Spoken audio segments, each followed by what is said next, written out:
दिसंबर 1946 में जिस इमारत की तामीर शुरू की गई थी, असल में उसकी नींव बहुत पहले रखी जा चुकी थी। 1857 की क्रांति के दौरान बागी सिपाहियों ने भी हिंदुस्तान का एक अपना संविधान बनाने की कोशिश की थी। उनका विद्रोह तो जल्दी ही दबा दिया गया, मगर आजाद देश का एक अपना आईन बनाने का सपना न दबा था न हारा था। और जैसे जैसे महात्मा गांधी के नेतृत्व में आजादी की आवाज तेज हुई, तो अपना संविधान बनाने की मांग भी और तीव्र होती गई। My mentor Gopal Krishna Gokhale presented to the British government a note on the Constitution in 1914. And the British said, yes, we will accept it after the war. But now they want to make a constitution for us. But you know, a constitution for India should be and can be framed only by Indians. Now it works. पहली बार his majesty की सरकार के 3 cabinet मंत्री एक साथ भारत भेजे गए और ये कहलाया कैबिनेट मिशन। मैं और मेरे साथी इस वक्त यहाँ पूरे हिंदुस्तान की आजादी की पेशकश लिए मौजूद हैं। बाकी मसाइल दोयम है जो हम बाद में भी तय कर सकते हैं। अपनी कॉन्स्टिट्यूएंट असेंबली में जो जमा होगी एक आजाद हिंदुस्तान के ख्वाब की ताबीर करने के लिए। Dreams that may turn into nightmares for the Muslims of this country if we allow the Congress to have its way. That's why it's imperative that we Muslims of India have our own group of states that may decide its own constitution.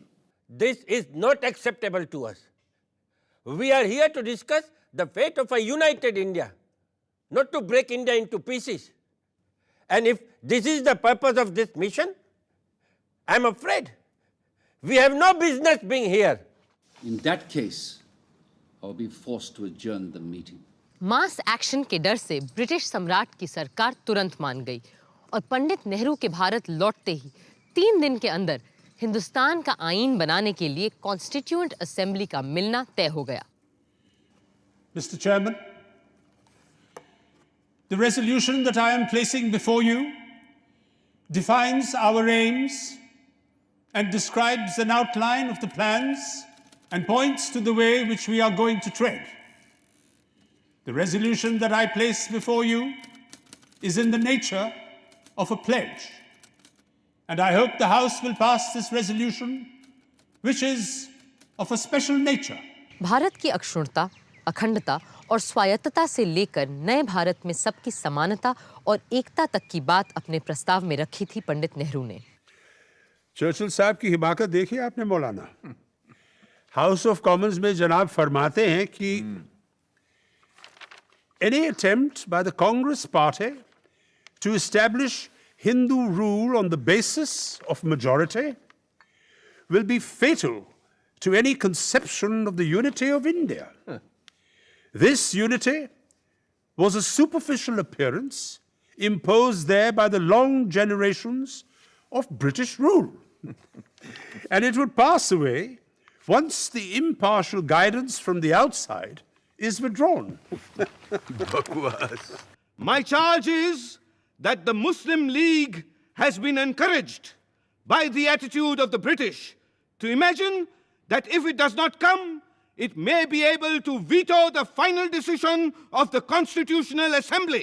Doctor Shyama Prasad Mukherjee के ठीक बाद पहली बार संविधान सभा में बोलने खड़े हुए doctor Bhimrao Ambedkar. Today, we are divided politically, socially, and economically. We are a group of warring camps. And let me confess that I am probably one of the leaders of such a camp. But sir, I'm quite convinced that given time and circumstances, nothing in the world will prevent this country from becoming one. संविधान सभा का अगला यानी 5वां सत्र शुरू होना था एक बहुत ही ऐतिहासिक दिन, 15 अगस्त 1947। जब आज वर्षों के संघर्ष और जद्दोजहद के बाद हम अपने देश के शासन की बागडोर अपने हाथों में लेने जा रहे हैं, हमें उस परम पिता परमात्मा को याद करना चाहिए जो मनुष्यों और देशों के भाग्य को बनाता है। अब पंडित जवाहरलाल नेहरू अपना प्रस्ताव प्रस्तुत करेंगे।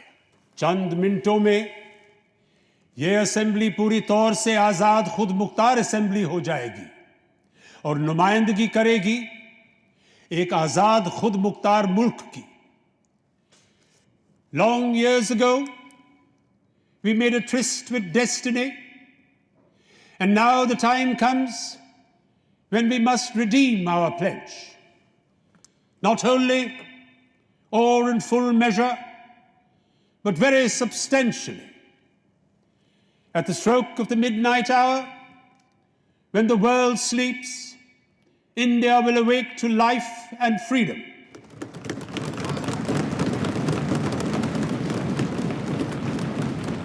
इसी सेशन में संविधान को बाकायदा लिखित रूप देने की दिशा में काम शुरू किया गया। Sir, from my experience as a parliamentarian and a man of the world, I think it would be wise to provide for a woman's constituency.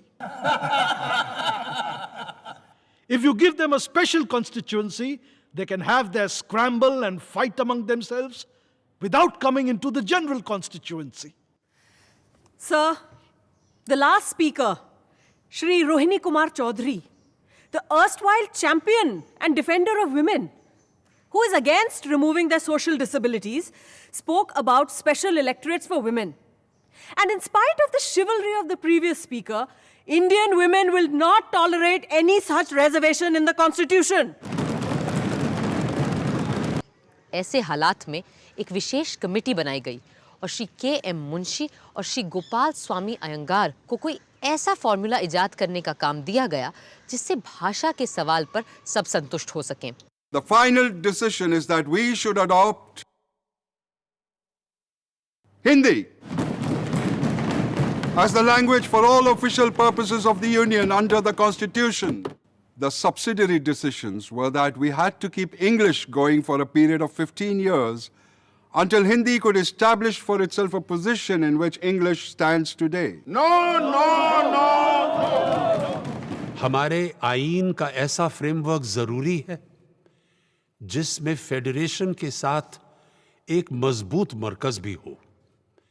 इसलिए सेंटर और सूबों के हकों के बंटवारे के लिए 3 फहरिस्तें होनी जरूरी हैं, मरकजी, सूबाई और मिली जुली, यानी the federal, the provincial and the concurrent. Jawaharlal ji, जब तक प्रांतों को आप कुछ जिम्मेदारी देंगे नहीं, सूबे जिम्मेदारी लेना सीखेंगे कैसे?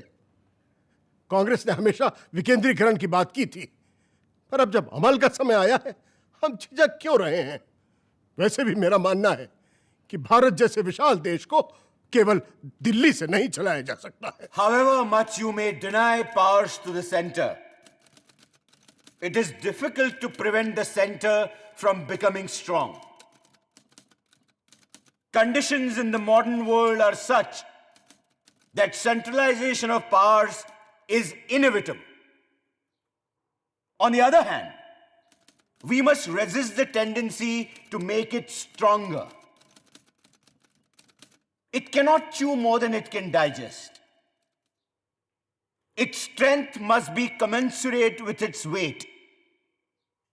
It would be a folly to make it so strong that it may fall by its own weight. कहा जाता है कि भारत का संविधान 3 सुतूनों पर टिका हुआ है। The 3 pillars of our democracy are the legislature, the judiciary, and the executive. Now to the question of the relationship between the legislature and the judiciary. In a federal constitution, it is always open to the judiciary to decide whether any particular law passed by the legislature is ultra-virus or intra-virus. For myself, I cannot omit the possibility of a legislature packed by party men making laws which may abrogate and violate the fundamental rights affecting the life and liberty of an individual.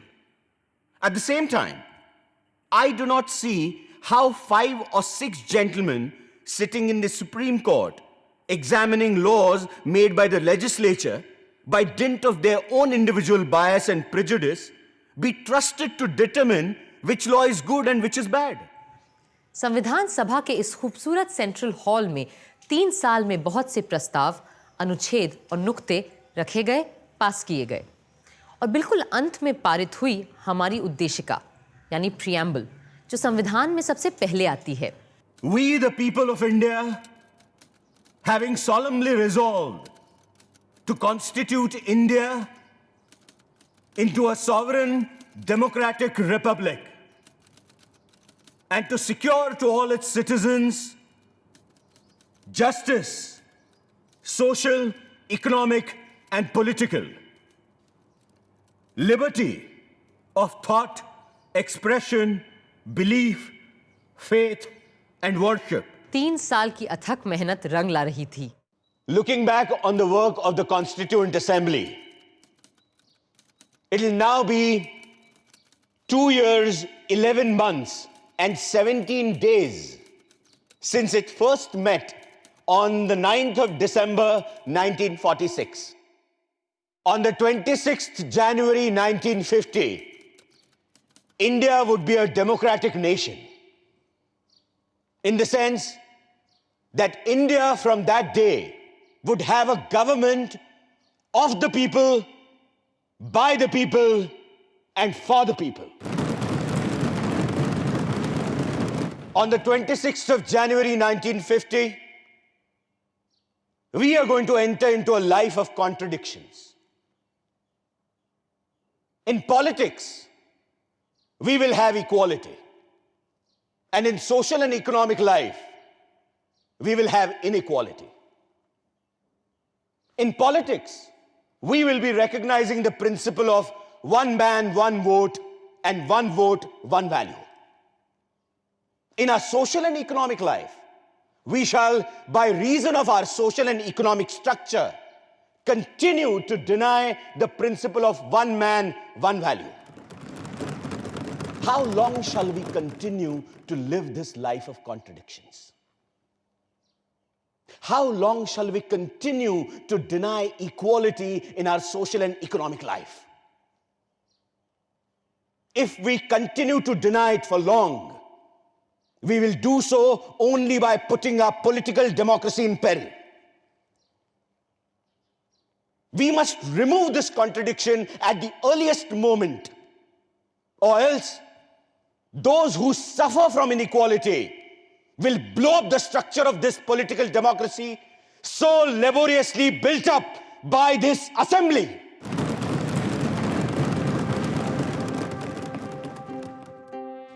आज 6 दशकों के बाद जब हम मुड़कर अपने संविधान की ओर देखते हैं तो हैरत होती है इस दस्तावेज को बनाने वालों की सूझबूझ पर।